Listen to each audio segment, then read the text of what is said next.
Hi friends, எல்லாரும் எப்படி இருக்கீங்க? ஸோ இன்னைக்கு நம்முடைய சேனலில் நம்ம எதை பற்றி பேச போகிறோம் கேட்டிங்கன்னா, நேற்று 2 நாளாக செங்கோட்டையனை பற்றி நம்ம பேசியாச்சு. ஸோ இன்னைக்கு அதன் தொடர்புடையதான் நண்பர் ஒருத்தர் ஒரு கேள்வி ஒன்று கேட்டார். 2-3 கேள்வி, ஒரு கேள்வி கிடையாது. ஸோ அதுக்கு இன்னைக்கு நம்ம ஒரு விளக்கத்தை எல்லாரும் தெரியாமல் கொடுக்க போகிறோம். அதான் என்ன கேட்டிங்கன்னா, ஏன்னா விஜயவால் கட்சியாக இருக்கும் போதே ஊழலச்ச ஒரு கட்சியை நம்ம ஆரம்பிப்போம் கொடுப்போம் அப்படி தானே வந்திருக்காரு. அவர்கிட்ட அதான மக்கள் எதிர்பார்க்காங்க. அப்படி இருக்கும்போது செங்கோட்டையன் அந்த ஊழல் படிந்தா இவ்வளோ இடமா அந்த இருந்த கட்சியிலேருந்து வரும்போது அதை ஏற்றுக்கிறது சரியா இருக்குமா? அது மட்டும் இல்லை, இப்போ அவர் இங்க வரதுனால தமிழை வச்சுக்கிறது ஒரு பலன் எல்லாருமே சொல்றாங்க. ஓகே, ஆனா அவருக்கு என்ன பலம், அவருக்கு என்ன ஆதாயம், ஏன் வந்து பார்த்தா தமிழை வச்சுக்கிறதுக்கு அவர் வராரு? ஸோ அதை பத்தி நீங்க பேசணும். ஸோ அது மட்டும் இல்ல, மூன்றாவது அவங்க கேட்டாரு பாருங்க. அதாவது இப்போ அவர் அங்கிருந்து வரதுனால தமிழை வச்சுக்கிறது யாருக்கிட்டவே ஒரு வாய்ப்பு கிடைக்கும் அப்படின்னு சொல்லிட்டு இவ்வளவு நாளா நினைச்சிட்டு இருக்கக்கூடிய இளைஞர் மத்தியில இப்போ அவங்களுடைய ஆதிக்கம் செலுத்தி ஒரு தொகுதியில் அவங்களுக்கு போகும்போது இந்த இளைஞருடைய வாய்ப்புங்கிறது தவறுதில்ல. விஜயவால் கட்சியில் சேர்ந்திருக்கோம், பொறுப்புகள் கொடுத்துருக்காங்க. ஸோ இப்போ நம்ம தான் எம்எல்ஏ நிற்கும் நினைக்கிற இது எல்லா இடமும் கிடையாது, ஒரு சில இடங்கள்ல. ஸோ ஏன்னா இதோட நிற்க போகிறது கிடையாது. இதுக்கு அப்புறமும் பார்த்தீங்கன்னா வரப்போறாங்க சில பேர். ஸோ அப்படிங்கும் போது அவங்களுக்கே கிடைக்கும் போது அப்போ இளைஞருடைய வாய்ப்புங்கிறது தடுக்கப்படுதுல. ஸோ இப்போ விஜய் கட்சியிலையும் மறுக்கப்படும் போது அவங்க என்ன நினைப்பாங்க, கட்சிக்குள்ளே ஒரு பூசல் உருவாகுதா அப்படிங்கிற மாதிரி ஒரு கேள்வியை கேட்டிருக்காரு. இந்த 4 கேள்விகளுக்கு தான் இன்னைக்கு நம்ம போய் சொல்ல போறோம். முதல்ல, அதாவது ஊழல் படிந்த கட்சியில இருந்து ஒருத்தர் வாராரு, எப்படி தமிழை வச்சுக்கலாம் ஏற்றுக்கொள்ளாமான்னு கேட்டாங்கன்னா, நீங்க நல்லா ஒன்று புரிஞ்சுக்கணும். விஜய் அவர்கள் இந்த அரசியலை எடுத்து வைக்கும் போதே அவர் சொன்ன கோட்பாடுகள் முதல் மாடல அவர் தெளிவாக சொல்லியிருப்பாரு.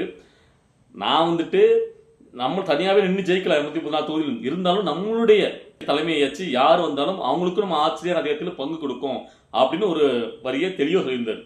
அவர் முழுக்க நான் தனியாக வந்து களங்காங்க போறேன், 234 தொகுதி தனியாக தான் போட்டிடுவேன், ஸோ யாருடைய கூட்டணி கிடையாது அப்படின்னு எந்த இடத்துலையுமே அவர் அறிவிக்கவே இல்லை. ஏன்னா அவருக்கு இந்த அரசியல் கள நிலவரங்கிறது நல்லாவே தெரியும். ஏன்னா இத்தனாண்டு காலம் எல்லாருடைய அரசியல் நிலை பற்றி பார்த்து கரெக்டா வந்து அடியெடுத்து வச்சு வர்றாரு. அப்ப அவருக்கு புரியும் கூட்டணி இல்லாம இங்க ஜெயிக்கிறதுங்கிறது முடியாது அப்படின்னு. ஏன்னா இத்தனாண்டு காலமா திராவிட கட்சிகள் இங்க மாறி ஆளுங்க அவங்களே கூட்டணியோட ஜெயிக்கிறாங்க. அப்படிங்கும்போது கூட்டணி தேவை. ஸோ அப்ப அவரை சொல்றாருன்னா அப்பயும் நீங்க புரிஞ்சுக்கணும், இங்க இருக்க கட்சிகள் எத்தனை கட்சிகள்ல யோக்கியமா இருக்காங்க, யாரெல்லாம் பாத்தீங்கன்னா ஊழல் இல்லாம இருக்காங்கன்னு பாத்தீங்கன்னா அப்படி நீங்க எதையுமே நீங்க சொல்ல முடியாது.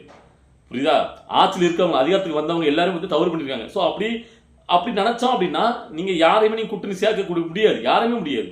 ஸோ அப்படிங்கும்போது நம்மளுக்கு ஏற்ற மாதிரி விஜயவால் தலைமையை வச்சு முக்கியமான பதவியில் வச்ச ஒருத்தர் வாராருங்கும் போது அது சரிதானே, அதுல ஒன்றும் தவறு கிடையாதுல்ல. ஸோ லாஸ்ட்டை நம்ம புரிய வைக்கிற மாதிரி சொல்லணும்னா, ஊழல் படிந்த கட்சி தான், அதாவது அந்த கட்சிங்களே இவங்க பயணிச்சிருக்காங்க. அந்த கட்சியின் தலைமை வேற, விஜயவாலுடைய தலைமையில் வேற. இப்போ விஜயவால் தலைமையை ஏற்று இவங்க பயணிக்க போறாங்க. ஸோ தலைமை யாருங்கிறத நீங்க பார்க்கணும். புரியுதா? விஜயவால் தலைமையில யார் செயல்பட்டாலும் விஜயவால் தான் பொறுப்பு, ரெஸ்பான்சிபிலிட்டி. ஸோ அவருக்கு கீழே வேலை பார்க்கும்போது அவர் சரியா இருப்பாருங்கிறது தான் நம்ம புரிஞ்சுக்கணும். ஏன்னா அவர் இதுக்கு முன்னாடியே வந்து பார்த்தீங்கன்னா ஒரு ஆடியன்ஸ்லேயே சொல்லியிருப்பார் விஜய் அவர்கள். அதாவது மன்னன் எவ்வளிய மக்கள் அவ்வளி. அதாவது கீழே தப்பு நடக்குன்னா மேலே இருக்கிறவன் சரியா இருந்தானா கடைசியாக இருக்க வரைக்கும் சரியா இருப்பான். இவன் அவனை கவனிக்கான், அவன் இவனை கவனிக்கான்னு கரெக்டாக போகும். ஸோ மன்னன் கரெக்டாக இருக்கணும் அப்படின்னு இருப்பார். அதே மாதிரி தான் நான் சொல்றேன், விஜயவால் ஆட்சி விஜயவால் தலைமையில் வரும்போது அது கீழே இருக்கிறவங்க சரியா இருப்பாங்க. ஓகேவா? ஸோ நீங்கள் அப்படிதான் எடுத்துக்கணும். ஸோ 2வது பாயிண்ட் வந்து பார்த்தீங்கன்னா, இப்போ அவர் வரும்போது வந்து பார்த்தீங்கன்னா இவங்களுடைய இளைஞருடைய இந்த பதவிங்கிறது பறிக்கப்படும். எப்படி இவங்களுக்கு வாய்ப்பு கிடைக்கும், இவங்க எல்லாருமே வாய்ப்பு எதிர்பார்த்து நிற்கும் போது அவரு கூட சில பேர் கூட்டு வந்து அவங்களுக்கு பதவி கொடுத்து எம்எல்ஏ கேண்டிடேட் அவங்க நிற்க வச்சா இவங்களுக்கு உண்டான பதவிங்கிறது போகும்ல. ஒழுக்கட்சி பூசில் வருமே அப்படின்னு கேட்குறீங்கன்னா அதுல கொஞ்சம் நீங்க அட்ஜஸ்ட் பண்ணி தான் அவங்க தமிழை வச்சு காலத்தில் உள்ளவங்க தளபதி விஜயவால் ஜெயிக்கணும், அதிகாரத்துக்கு வரணும் அப்படின்னு நினைச்சீங்கன்னா, உண்மையிலே கட்சி வளர்ச்சி பெறும் நினைச்சீங்கன்னா, இந்த மாதிரி சில இடங்கள்ல சில கேண்டிடேட் நாமளே நிற்போம், நம்மளுக்கு எம்எல்ஏ பதவி கிடைக்குன்னு நினைச்சவங்களுக்கு அது வந்து கொஞ்சம் சர்க்கிள் தான். அதை பேசி தீர்த்து, ஏன்னா எல்லா வாய்ப்புகளும் அவங்க கொடுத்துட போற கிடையாது. அவங்க வந்த உடனே அவங்க சார்ந்த ஆட்கள் தான் முக்கிய பதவிகள் கொடுப்பாங்க, எம்எல்ஏ அப்படி சொல்ல முடியாது. அந்த கள நிலவரம் அந்த இடத்துல யார் எதிர்த்தாப்ப நிற்கிறா அவங்க இடத்துல நம்ம நிற்கிறது வெற்றி வாய்ப்புங்கிறத கலந்து யோசிச்சு தான் முடிவெடுப்பாங்க. அதுல கொஞ்சம் நீங்க வந்து நின்று தான் நீங்க வந்து வரணும், வேற ஒன்றும் பண்ண முடியாது.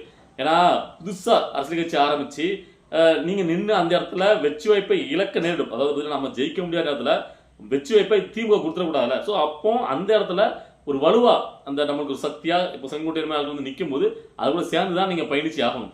அப்போ அந்த சின்ன பூசல்கள் இதெல்லாம் கட்சிக்குள்ளேயே பேசி தீர்க்கணும்.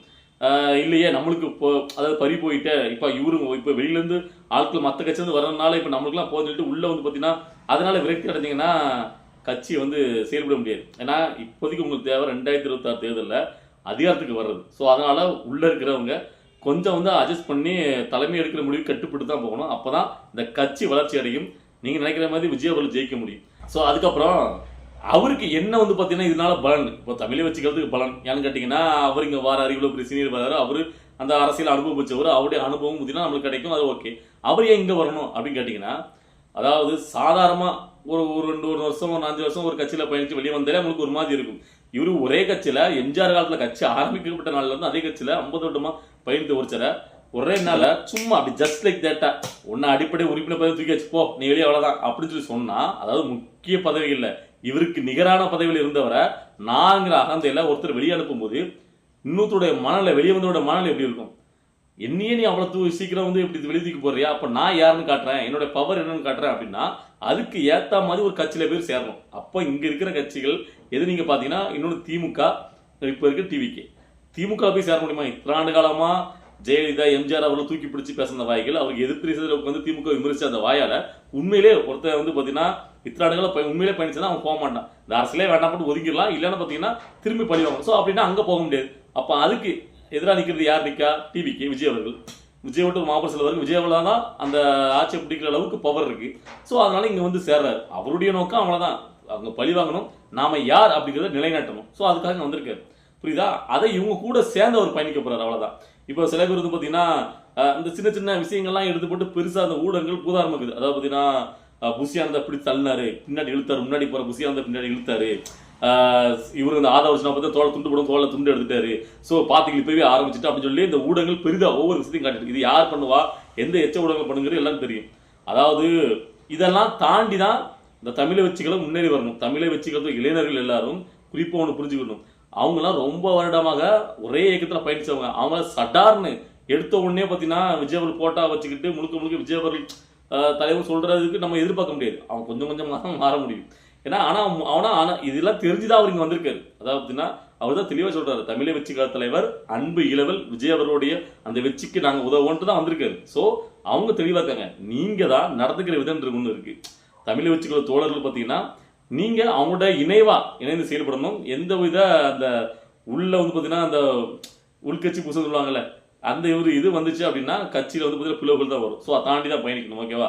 ஸோ அதுக்கப்புறம் இன்னொரு விஷயத்துக்கும் முழுவதுமா தெளிவாக ஒரு விளக்கத்தை கொடுக்கணும்னு நினைக்கிறேன். அதாவது தளபதி விஜய் அவர் லாஸ்டா இதுல பேசும்போது அவர் ஆட்சிக்கு வந்தா நாங்க என்னென்ன பண்ணுவோங்கிறதுல தெளிவா, அதாவது ஃபுல்ஃபில்லா சொல்லல, ஒரு டீ கூட அவர் சொல்லியிருந்தாரு. அதாவது பாத்தீங்கன்னா எல்லா குடும்பத்துக்கும் நிரந்தர வீடு இருக்கணும், மினிமம் டிகிரி படிச்சிருக்கணும், வீட்டுக்கு வந்து பாத்தீங்கன்னா ஒரு மோட்டார் சைக்கிள் இருக்கணும், அதெல்லாம் நிச்சயம், ஓகேவா? காருங்கிறது லட்சியம் அப்படின்னு சொல்லியிருந்தாரு. ஸோ இதுக்கு உடனே பார்த்தீங்கன்னா ஏகப்பட்ட விமர்சனங்கள். சீமான முதல்ல வந்துடுவார்ல, நடா இவன் பிக்காளி போய் கார் கொடுப்பான், மோட்டார் சைக்கிள் கொடுப்பானு, உங்க ஒப்பனா பெட்ரோல் கொடுப்பான், நான் காமெடியா சொன்னதெல்லாம் இவனை நிஜமா எடுத்து சொல்லிட்டு இருக்கானுங்க, இப்படிதான் இருக்கு, அவன் கஞ்சிக்கு வழியிலாம் சோத்துக்கு வழியெல்லாம் கூட இவன் கார் கொடுக்க போறாங்க அப்படின்ட்டு கேவலம் விமர்சிச்சார். அவரு இப்படிதானே விமர்சிப்பாரு, அவருக்கு என்ன இருக்கு? ஆனா விஜய் அவர்கள் நல்லா தெல்ல தெளிவா வந்து பாத்தீங்கன்னா எல்லாத்தையும் இலவசமா கொடுக்க போறாங்க அப்படின்னு சொல்லல, அதுக்குண்டான வருமானத்தையும் வேலைகளையும் உருவாக்கணும் அப்படிங்கிற ஒரு தொழில சொன்னாரு. ஆனா இலவசமா கொடுக்கவே மாட்டாரு அப்படின்னு நம்ம எடுத்துக்க முடியாது. இது இல்லை, காருங்கிறத விட்டுருங்க, மோட்டார் சைக்கிளை நம்ம நோட் பண்ணிக்கணும். இது அவங்க சைடு ஒரு இது இருக்கலாம். ஸோ ஏன் இதை நான் சொல்றேன்னு கேட்டீங்கன்னா, விஜய் அவர்கள் முதல் மாட்டை சொல்லும் போது கூட, அதாவது இங்க எல்லாரும் பார்த்தீங்கன்னா மீன் பிடிச்சு அதாவது கொடுக்கக்கூடாது, மீன் பிடிக்க கற்றுக் கொடுக்குன்னு சொல்றாங்க.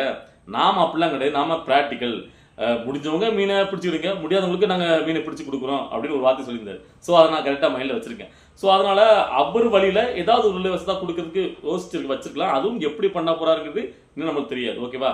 இவங்க உடனே விமர்சனம் பண்ணிட்டு காரை கொடுக்க போறா, அதை கொடுக்க போறோம் கிண்டல் பண்ணுவாங்க. இவங்க எப்பவுமே அப்படிதான் விமர்சனம் பண்ணுவாங்க.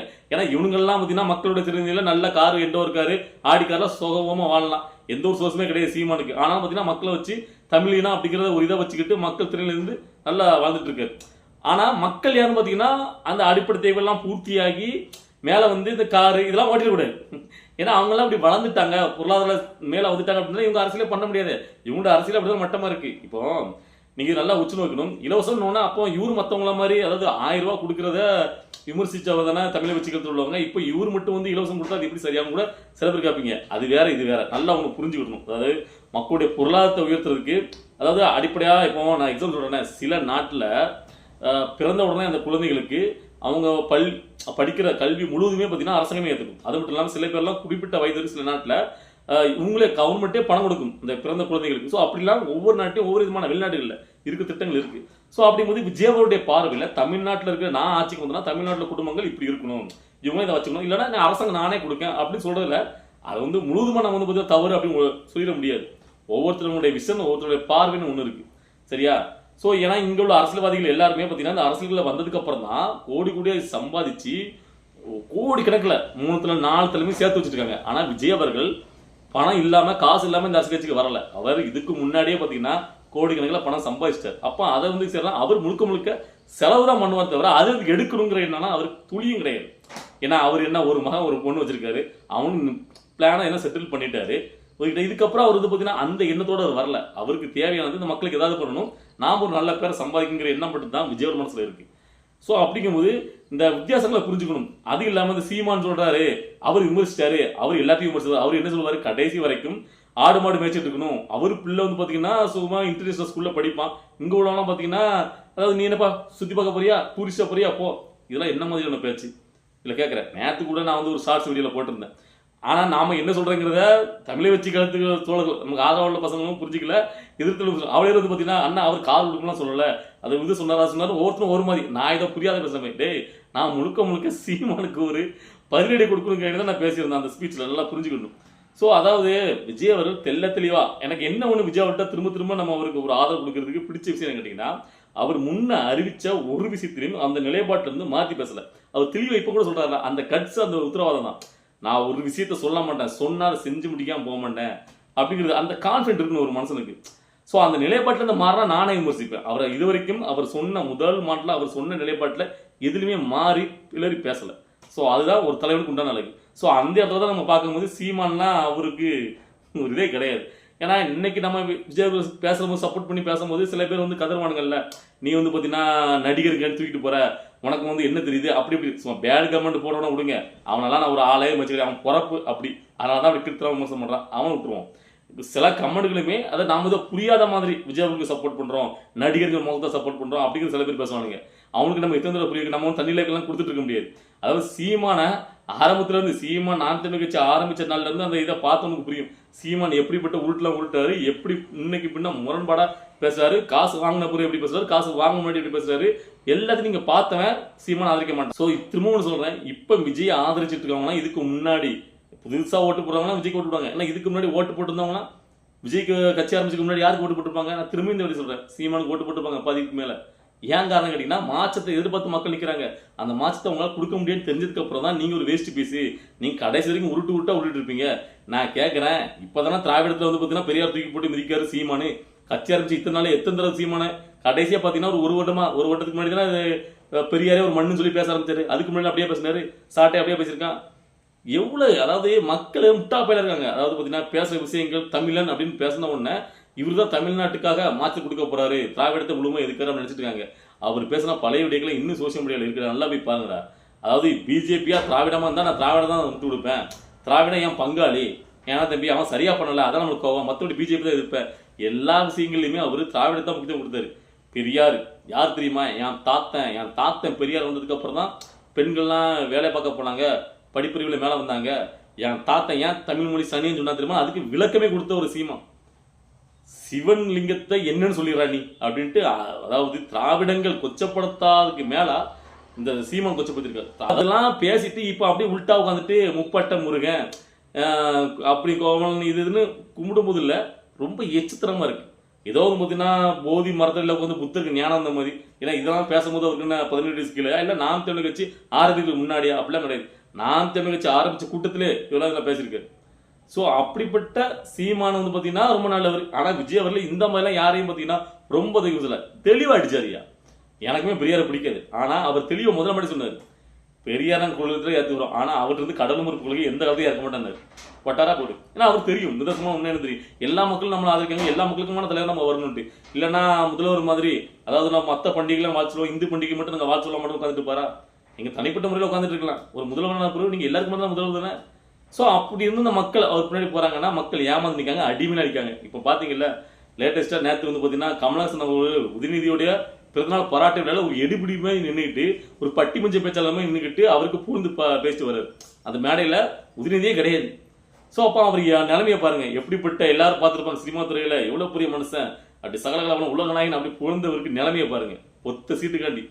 ஸோ அப்படிதான் அடிமையா இருக்கு. இன்னும் பாத்தீங்கன்னா உதயநிதியுடைய மகன் இன்பநிதிக்கும் பாராட்டு நடத்தினா போய் நின்றுதான் அவரு, அவ்வளவுதான் அடிமை ஆயிட்டாரு, கொத்தடியே மாறிட்டாரு.